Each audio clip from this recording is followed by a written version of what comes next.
কনকনে শীতের আমেজ। আর এই শীতে নলেন গুড় বা খেজুর গুড় না হলে কি চলে?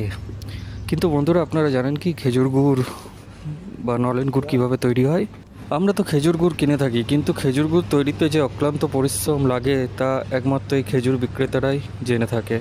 সকাল থেকে তারা খেজুরের রস সংগ্রহ করে সেটিকে ফুটাতে থাকে এবং আমাদের মনের মতো খেজুর গুড় তৈরি করে ফেলে।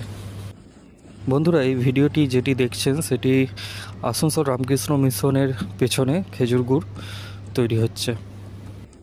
এখন আসানসোলে খেজুর গুড়ের প্রাইস হচ্ছে 150 টাকা পার কেজি।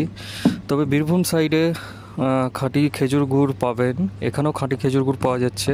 বীরভূমের রেট হচ্ছে 100 থেকে 120 টাকা পার কেজি। তাই এই রোমান্টিক ওয়েদারে রাত্রে রুটির পাতে খেজুর গুড় তো অবশ্যই চলবে।